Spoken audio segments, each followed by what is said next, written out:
This is the Creative Download hosted by Christy Bruno and Chelsea Nettleton, created by creatives to inspire and encourage others to live in the fullness of their creativity.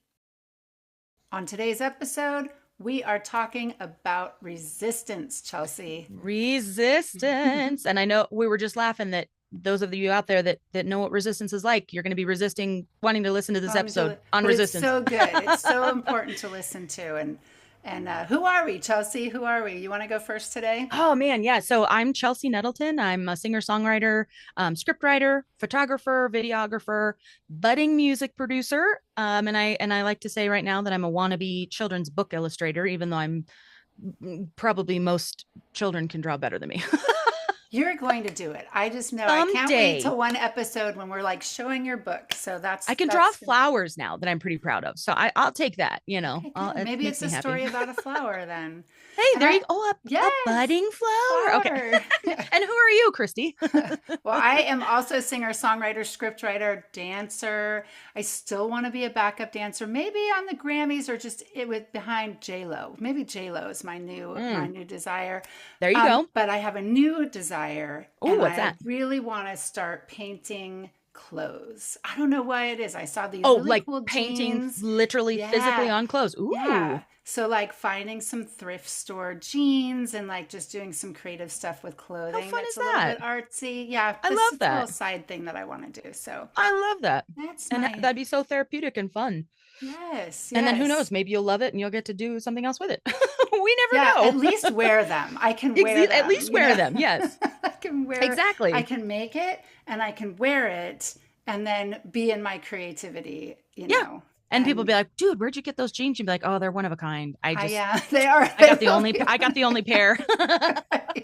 They're priceless. And I have to say, I'm kind of stealing the idea because I saw somebody with jeans with these really cool flowers, black and white flowers on them. I'm like, oh my God, I love your jeans. Did you do those? She goes, no, I found them at a boutique in LA. No. And I was like, I'm going to make those. So. I love it. I'm not going to go search. I'm going to just make them. Yeah. Well, that's the best way to do things, right? It's like taking stuff. It's like what we do with reference songs where we have something we're like, oh, I really like that. I want to, or somebody that's, a painter or something, like they have a reference painting and they want to do, they want to replicate, but in their own style. So heck yeah. I'm excited. You'll have to, when you get your first pair done, even if you're not proud, like happy with it yet, which I have a feeling you'll be very happy with it. I think you'll be able to do it. Well, I do want to remind you and everybody else, art was canceled for me in 3rd grade. That's so they might come out looking like whatever I paint. I'm not a good drawer either, but I just, it might not. So yeah, I'd be curious to hear from our, like physical artist friends, our painters, our drawers, our, comic drawers, whatever, and see, because I feel like drawing is different than painting, is different than, drawing comics, markers, all that kind of stuff. Yeah. So I'd be curious, even if you can't draw, you maybe you'll be really good at painting, on the band. We're going to see. So I have to be very intuitive on this because if I try to I have a desire to do like flowers or something like you were talking about with flowers, you can paint flowers, but then I'm like, usually when I have the most fun and have creativity, like just innocent, like raw, creative fun, I don't try to paint anything. So interesting. What do you do doing then? Colors. I think whatever color comes to mind. I love that. I go with that. Yeah. So we'll see. So we don't know how it'll turn out, but that's my new, that kind of was like, I like to look for things that are like exciting me, like in a different way. Yeah. And it's like this will go into our topic actually as part of how I deal with my own resistance. So, that's so good. I'll talk about it a little bit more.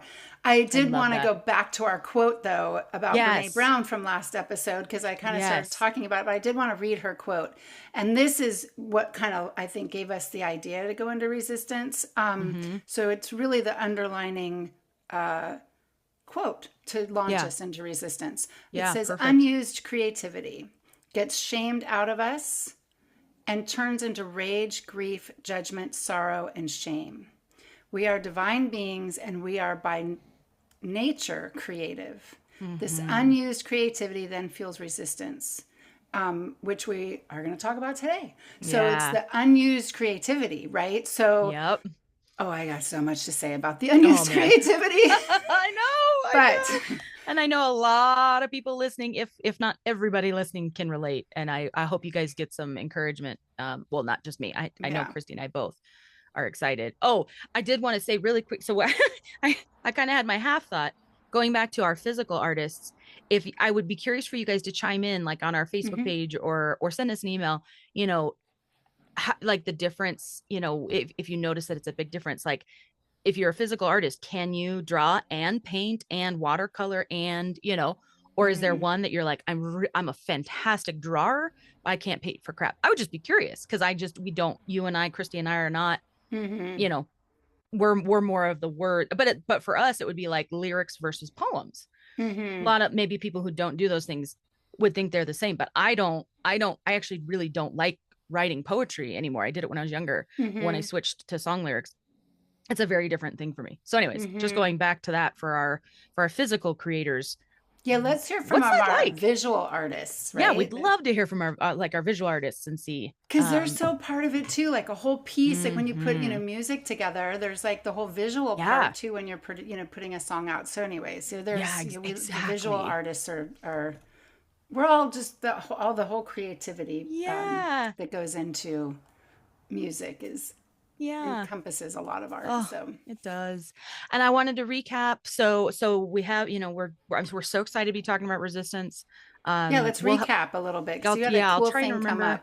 Oh man, it was so neat. And I'll try and remember, guys. And when I listen back to this, I'll remind myself this way. But we'll try and put that Elizabeth Gilbert quote onto our, like the information so you guys can see that for yourselves. And Brene Brown. That one was Brene Brown. And then we have I'm sorry. Yeah, not we love to quote Elizabeth Gilbert a lot too, but that was a Brene Brown quote. Yeah. Yes, the unused creativity gets shamed out of us. That quote is Brene Brown, and I still like reading it, and it's interesting how much my week, how much that came into play in my week this week. So we'll talk about that in a moment. But yeah, so just kind of recapping last week, we talked about it's never too late to pursue your passions, and I got to share. I'm so thankful for you guys for listening and Christy for letting me share kind of my story. And it was so cool. One thing I didn't get to share last week, just because I find it interesting. I like to say that I forgot, but I'm like, you know what? Maybe it wasn't the right time to share that part. So after you guys have digested, what we went over last week, with my story and how, the unfortunate events of Columbine, then sparking the song that I got to perform for our prom rally. Just kind of being that first spark of, wow, music is really powerful and healing. And that's something I want to do with it. But it took me a while to get on that journey. So I find it interesting that I finally have gotten to a point in my life where I'm like, I have to work on, I have to do my creative pursuits. I have to work on my script writing. I have to work on my screenwriting. And when I say have to, I can't not. Sorry for my grammatical friends out there, but I can't not work on these things. And I know, Christy, you're the same. Like, the voice is loud in you. The voice is loud. The voice, loud. The voice is. I'm sorry. Forgive me. That was my poor Yoda impression, but maybe that gave you guys a laugh. So yes, the voice is loud, and I'm finally in a place in my life where a lot of things have come together where I'm like, damn it, I'm doing this. And, again, it may not even, maybe it's always going to be a hobby as far as like, maybe I won't, it won't be my full-time career, but I just know that I have to make the time for it. Yes. I can't deal with the sorrow and grief anymore now that I know what that's coming from. So I got just some brief encouragement from a friend of ours, and I don't think she'd mind if I said her name, but it's a friend of mine from high school that was at that prom rally. We were in the same grade. Her name's Alana. And she actually messaged me about a month and a half ago, totally out of the blue. Like, we hadn't talked, probably since high school. We're just Facebook friends. And she messaged me and she asked me about that song. And how many years ago was that? To over 20 years ago. Such good synchronicity right now. That's it was so, and it was just kind of like a moment of, because she just was like, man, do you remember when you wrote that song and performed it? And then I think we had another bomb scare that week. That was just a rough week, the whole Columbine situation. And so we had to go to a nearby church. Like we had to evacuate the high school that I was in. And so I sang it again because like people asked me to sing it again. And she's like, do you remember that? And I was like, oh my gosh, do I remember that? It's forever stuck in my memory. But she was like, man, that was so comforting and just brought me so much peace in that time and healing. And I was like in tears reading this message. So first of all, thank you, Alana, for reaching out. I know I told you that in our conversation, but I throw that out here because I was in tears. I was so touched. And it just was kind of a confirmation that I'm going in the right direction, for myself and my art. So anyways, that was kind of yeah. So for any of those that haven't, that missed last episode, give it a listen. It's a little bit longer. But it was really fun to share that story. And then also, try and encourage, like, I didn't figure out really what I wanted to do and should be doing until I'm in my 40s and then finally feeling like I'm able to pursue some of these things, but it took a while, but I didn't give up, so take a listen to that episode. Yeah. But, too late. Yes, it's never too late. It's never too late to pursue your passions. There might be limitations, you may be like, I think we talked about this, like maybe you can't go back to the, try and be an Olympic gymnast if you're, in your 60s. I mean, who knows? Yeah. The wonders of science. They do have senior Olympics. But they do have senior Olympics. You could do it in senior Olympics. There are a lot of things. So just don't give up on that. Anyways, so that's our recap from last week. Christy, what have you, actually, before we get into what we've been paying attention to and working on, we just wanted to address real quick. So just a reminder, we do get fan mail through our website, but we actually can't respond back. Mostly because Buzzsprout wants to keep y'all's information, confidential, like your contact information. So I appreciate that Instagram, they do that. You can message us. We have on Instagram. We have our Download socials. Podcast. Yeah. Yes. Yeah. YouTube, both on Facebook and Instagram that's true. Facebook and YouTube. And YouTube. So if you want to watch it, if you want to watch us talk, if you want to watch us be goofy, see what we look like with our headphones on and glasses. To names. I know, and look at us trying to. Do we look professional? You can tell us. I'm just kidding. But yeah, so our social, all of them are The Creative Download Podcast. And that's also our website, thecreativedownloadpodcast.com. And our email address, hello@thecreativedownloadpodcast.com. So there's a lot of ways that you can get in touch with us now. So just know that if you message us, we love the messages through, our fan mail through the website. We just won't be able to respond back to you. So if you want us to be able to respond back, you can throw it on our socials or email us or whatever you'd like to do. So. And I did get a text from one of my songwriter friends. Yes. That was Give a shout out to Caitlin Kelly. She texted that she just feels very inspired by this podcast. And she just, I met her at Judy Stakey's songwriter retreat in Nashville. Nice. Yeah. And she and I got a chance to write together in a writing group for the day. So I got to know her pretty well. That's awesome. That very short period of time. And I know she's just wrapping up her own, CD and beautiful songs. And, so thank you, Caitlin, for telling us that. It means so much to hear people are listening and that it's inspiring because that's why we're doing it. That's why we're doing this. And I know for me, selfishly, it helps inspire me. And we've talked about this and we'll talk about this later on in our episodes on collaboration. But I know this helps me stay encouraged and motivated, not because of what we're saying, but just because it's keeping us in the creative mode and the fact that, we're we want to help inspire other people. So we, kind of keeps us going. It's like a weird full circle, right? It's it helps us. I agree. I told Drew my husband this morning, this is also for us. 100%. We're doing this for us because we would be doing this, just so y'all know. Chelsea and I would be doing this without a microphone and headphones with each other, talking about all that we're talking about. So basically what we decided is to just let people listen in on what our conversations are, so that we have these conversations before we write. And I think this will be, and I always jump ahead of myself because I always this is the idea for the next episode. But this is a part of an example of what collaboration would look like. Yeah. And we'll get into that in our collaboration episode in the future, because I know we've talked about that. That is something that I've had to learn, and you've learned to do that. A big part of it is like just really being authentic, vulnerable, and honest, and being able to talk about who you are, your creativity, to be able to get that authentic creative piece you want to share, like in songwriting or like when in our TV series, so this is what we would be doing anyways. Exactly.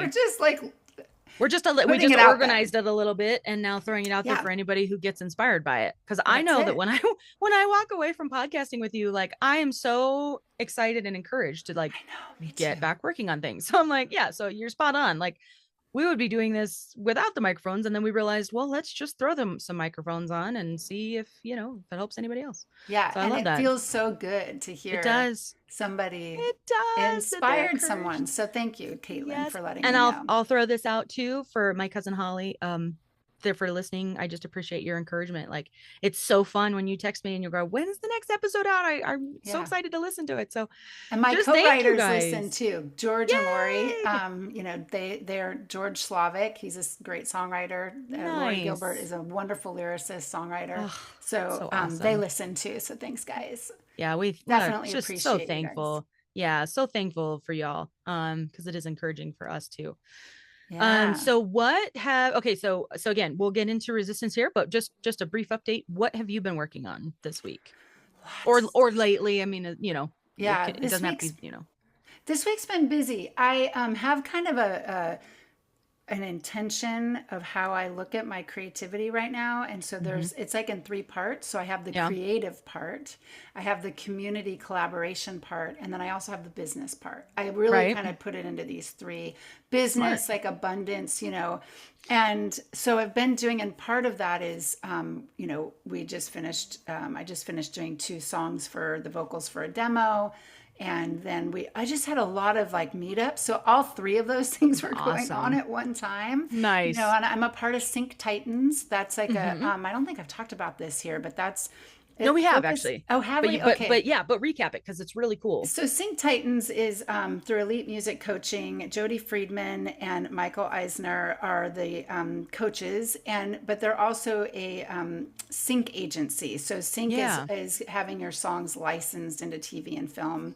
Yeah. And Jody actually had gone through, I think, Judy Stakey's very first songwriter retreat. Oh, cool! I didn't know that. In LA at her house. Yeah. So I connected to that right away. And actually, Judy encouraged me to go through their program. But a lot of their program is the business aspect of the television and film industry, not so much the music industry. So I've been learning. It's been a lot of learning. We had a coaching call this week, which is always really good about what's going on in the industry. So we get to listen to a lot of, I had a listening session where we listened to a lot of people's songs. Listening sessions are amazing. Yes. However, I guess it took me away from my creativity a little bit because I was doing kind of those other 2 aspects. And then I also have gone through Judy Stakey and Mike Myers Hitmakers songwriting development program this last year in 2024. So they just started their 2025, and we've been invited to their Q&As as alumni. So I've been kind of going to those, and so it's been a lot. And I've had work. So the day job. But I'm going to say that. So here's how I'm almost always thinking about creativity now, which is really cool because I don't put it on the shelf. And so at night I watch TV, but I'm now, and this is because I'm learning more about sync licensing. I'm obsessed with the show Killing Eve. I was telling you about. Okay, I like the murder mysteries. I like CIA. Absolutely. My husband hates them. He's like, okay, is this show going to be somebody getting stabbed in the face? I'm like, probably. Stabbed in the face. That's very specific, Drew. Well, and one time he walked in and there was this character in Killing Eve who is a fantastic actress. I am obsessed with Jodie Comer, I think is her name. Is she the younger, she's the counterpart assassin. to Sandra Oh? Yeah. Well, Sandra Oh is the actual main character. She's like MI6 spy, works for them. And then the other gal, gosh, what's her name? Villanelle. Her name's Jodie Comer. And she's the assassin. So the 2 characters are lovely. But I'm watching it because the music is different. I got sucked in with the music. It's by a band that's a trio, Unloved, and they're basically creating a character through the music. So she really develops the characters, the songwriter, in this series. So like, I've just been obsessed with the music. So I'm at night watching this, like going, what song is this? Like, and looking up all these songs and doing all these deep dives. So that's kind of more what I've been paying attention to. I love that this week. So a lot of stuff, but yeah. Well, and that's, so I'll hop onto that, what I've been working on, and because mine actually kind of combines with what I've been working on and what I've been paying attention to. Because guess what, y'all? So we're talking about resistance this week. Guess what I struggled with incredibly hard this week? Resistance. And it was interesting because I didn't want it to master me, so to speak. And it's not that it did. That's what I ended up paying attention to, because I was so busy. I had so many different things. I juggle a lot of different things with my current job that, pays the bills. Well, I have a part-time job, and then I have my media business. But neither one is enough to pay the bill on its own. So I have, 2 different jobs that I'm trying to focus on. I'm trying to learn, I'm working on some courses in digital and web design, because I want to add those to my media business, and hopefully be able to free up some time eventually. Yeah. So right now, I think most of my time has been focused on, doing the work to pay for things, so that down the road, I do have more time for creativity. Yes. But the one thing, at least I have been able, like I've stayed consistent with, because it was like, I have to do this, is my morning pages. So that's really all I worked on and focused on this week. Okay, great. That's good. Yeah. And it felt so good. Like, I love my morning time, and I am not a morning person, but I love my ritual of getting up, getting my coffee, and doing my morning pages so much now that I will get up early enough, them before I either have to go to work or work on a shoot or, whatever. So, but in all, transparency and authenticity, which is what we want our show to be about, I didn't make enough time for my creative endeavors. I haven't worked on a song in over a week, and that's weird for me now. My friend Pete and I are co-writing. We have a new song that we're working on, title yet, but we have a melody, and we love, like, what he's got the guitar for it, and that's what kind of inspired the melody. We don't have the words yet, but I didn't even have a chance to listen just to our instrumental and the melody that we came up with. But it was on my mind the whole time. And I'm like, I've got to find time for this. There's the voice. Yeah. There's the voice. And then our series, like, I finished the first draft of our pilot for our TV series. Yes. But I haven't had a chance to go I finished that last week. This week, the goal was to get a second or third draft finished. And I haven't been able to touch it, just because of all these other obligations. And I'm like, okay, so clearly I have too much on my plate. I've got to figure out.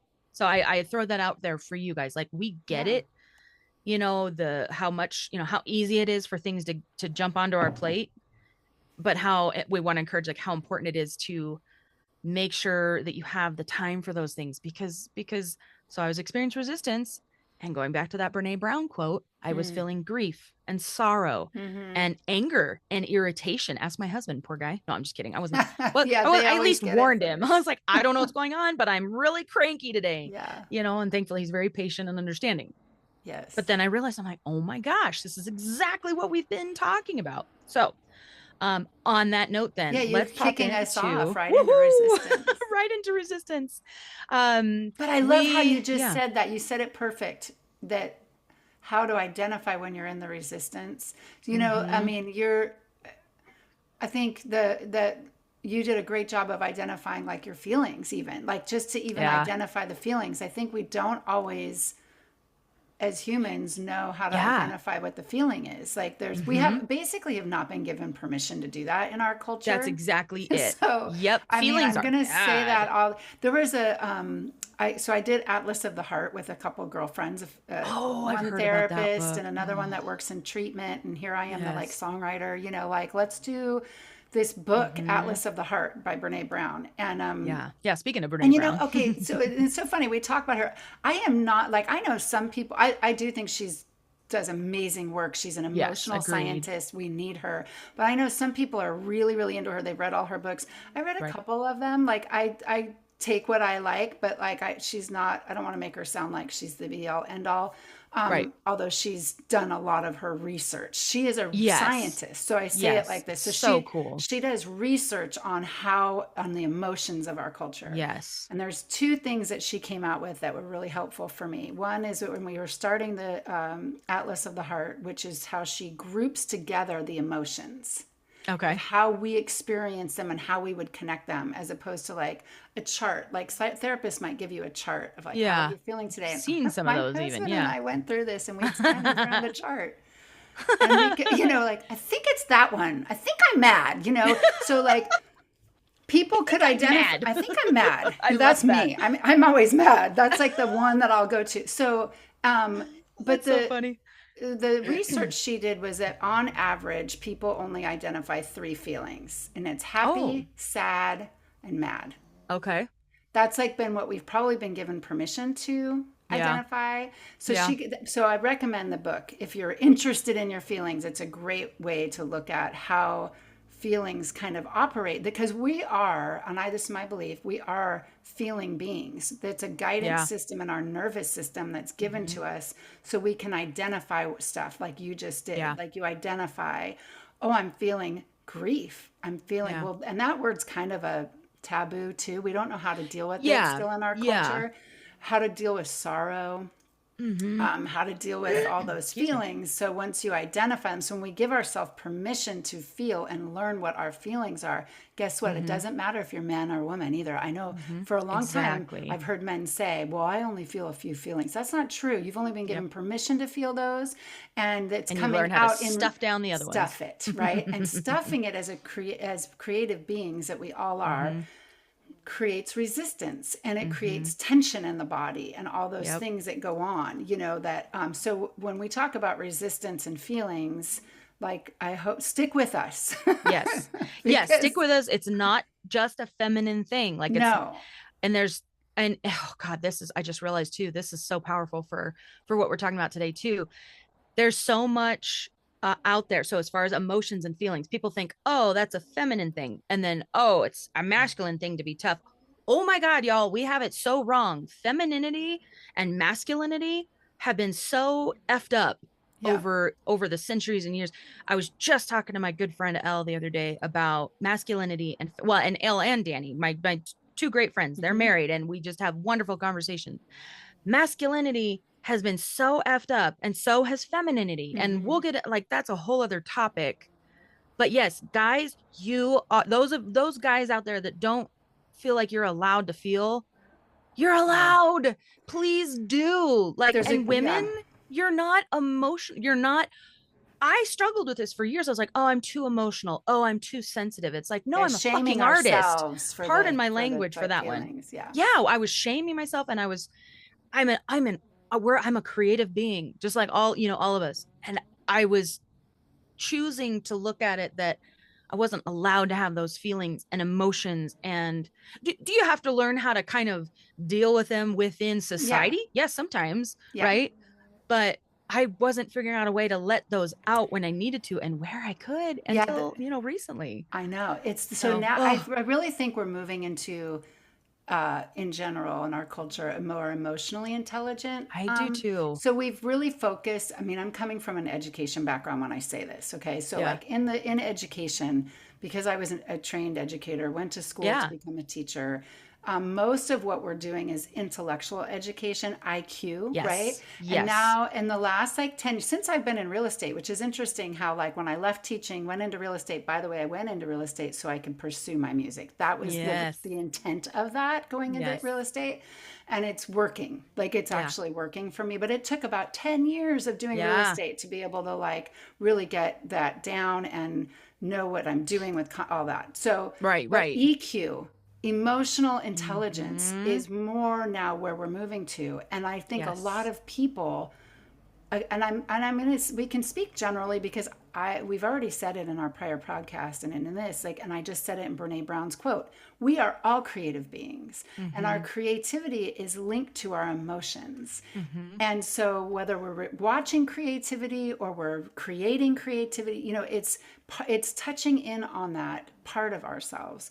And so the resistance, okay, I woke up so sorrowful today. Like I was just like, that. Yeah. So what's sad. Going on? I was just like, and I think it's because of this balance I talked about earlier. Like I usually do have more creative time. It's raining here. I haven't done my walks. There's certain things that weren't happening. And the first thought is, I'm so sad. Like, why am I so sad? Why am I sad today? Yeah. What's wrong? Yeah. And I have to watch this critical. I have some critics. I have a chorus of critics in your head.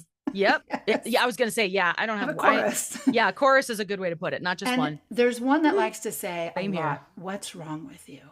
Oh man. Amen. And that is, there is nothing wrong with me when I wake up and I feel sad.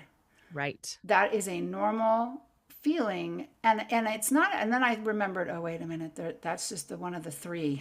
What is really going on? What is really going on? And it's you know, and what is really going on is that I have a lot of work going on right now in real estate. Right. Yeah. And so it's pulling me away from where I want to be, what I want to be doing creatively. Yep. And I'm feeling the time changes. You know, there's like a bunch of things. Oh man, stinking time change. And I mean, there's a lot of things going on. So once I get to that point, I don't have to the resistance, and I know you're going to talk about this book, and I'm going to lead you into it. Yeah, no, that's great. Internal. Yeah. It is. We're talking about a lot of internal things that happen. And my resistance can come from the external originally, but then I internalize that, and I am now, my resistance is internal. And I watched it a lot this week with some new people in music. Yeah. Where they were being given suggestions, and you could see the whole body and everything. And I was the same way. I was the same way. So I know we have a really good book to introduce on this resistance. I want to turn it back to you to talk about the book that I couldn't even find. I couldn't find it anywhere this week. Yeah, it was out at your library. Yep. And even that said, what did you say, that had like 10 copies? 10 and you copies would be like fifth on the waiting list. Like, so if that tells you anything, this is a book that's and my bookstore didn't carry it. And your bookstore didn't carry it for me. I'm like, oh my God, this is like the secret book. Now I really got to have it. Yeah, which we'll give a shout out. I got mine. So I did get mine from my library. It was so cool. Talk about divine intervention. I stumbled across it literally when I was just starting to do some research for our podcast. Oh, I love that. And then a book kind of like flies out to you. It was like, amazing. This is for you. It was. And it was so cool because I was like, when I first went to the library. And it's called The War of Art. We haven't said the name War of the book. Art. Yeah. And I know that's backwards, but just so you can see what it looks like. I can see it clearly. Steven Pressfield. The War of Art. Yeah, here, I'll put it in front of my face so it break focuses through the blocks on that. And win your inner creative battles, because it is resistance is an inner creative battle. Well, so here's the interesting thing is I can't say this enough. I don't know Steven Pressfield. I don't know if I imagine he's a good human based on what I've read. So I don't know anything about him. I just know that what he wrote what is divinely inspired to speak to us artists. So if you, do anything you can to find it. I got mine once I got it from the library. And all these tabs, like, I don't know. Can you see that, Chrissy? Book. Yes. Yeah. All these tabs are from me. Yeah. And this is what I actually had in the library book. Because I didn't want to mark in it, of course. So I just used tabs. And I had tabs on almost every page. So then once there's my own copy now, because I was like, I have to have this. This is a book that belongs on my shelf. So I literally went back through everything that I'd read, put all the tabs right in the right place, and then went ahead and highlighted, because I love highlighting and marking. I love marking up my books so that I know what so I can't recommend this enough. I almost said recognize. I can't recognize this enough. I can't recommend this book enough right now. And it was just perfect timing. So it's broken into, in the book, it's got 3 parts. And so we're going to take some time, we'll kind of chat through each part.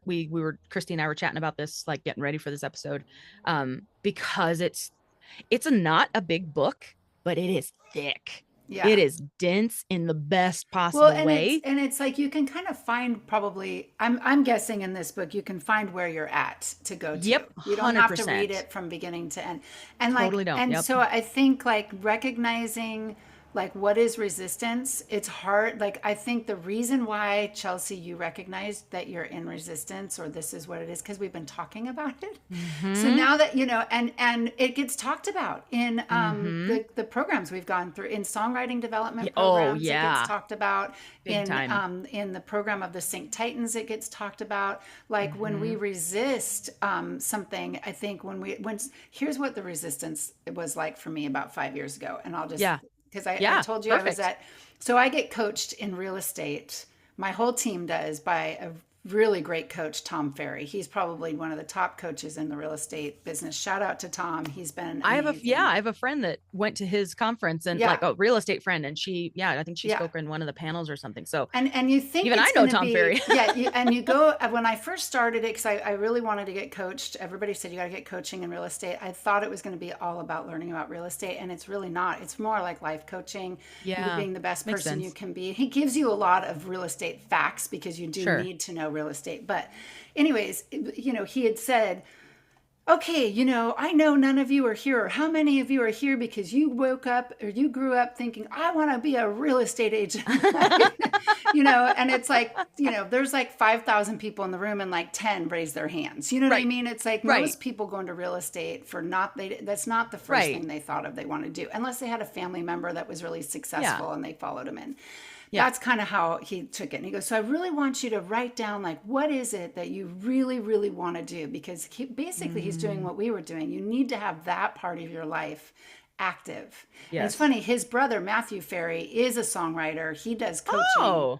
He does coaching for creatives. So it's really an interesting that's thing. Awesome. So, but in real estate. So for the creatives in real estate, he coaches, because he says we're a very special group. Okay.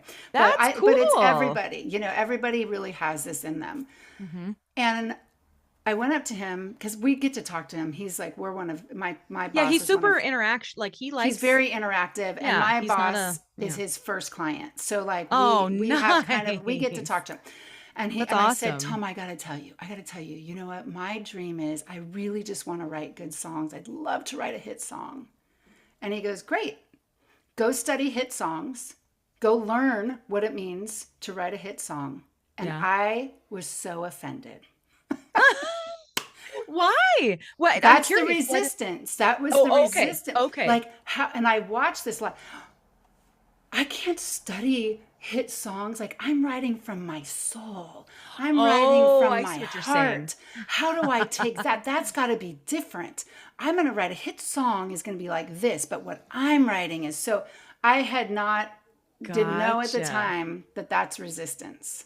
Almost resistance. was it almost like like the way that you responded, was it as if he had said, you don't have the capability, you need to go study other people and then you can write a hit song? Like you don't like was it that kind of offend? No, it was like a personal, like, I don't even know what it was. I can't even tell you. I don't. Maybe offended is not even the right word. Yeah. I walled up. Oh, okay. Like I walled up. Like like I don't want to go do that. Learning, to me, it was intellectual. Okay, so now I'm going to talk through it. I never really thought about it until somebody asked. Perfect. Let's do it. Yeah, talk through it. I was writing very from the heart. Yes. Very much from the heart. Which is not wrong. So, no. But then he was what I heard from him was that I needed to intellectualize that. And there was a part of me that did not want to go there. Gotcha. And now I can see it as resistance. Yes. Now, because I've gone through songwriting. I've gone through really, really good songwriting development with Judy. Mm-hmm. And I can attest to that because I've been through some of those. I think you can go, depends on who your teacher is, honestly. Very true. Be very careful. So there is a bridge between those two things. You do need to have a knowledge of a structure.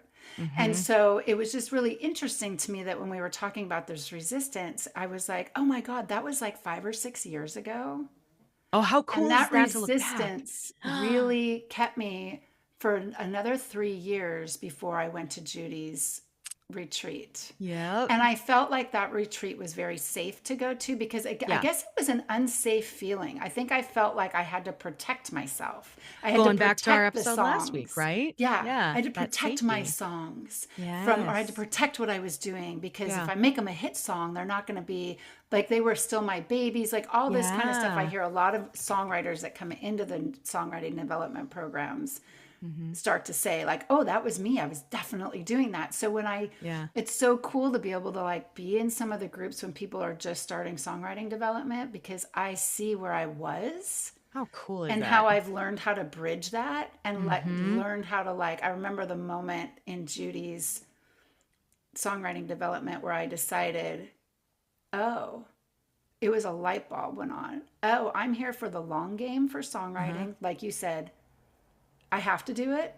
Yep. I don't need all these songs that I've written for 30 years. Yeah.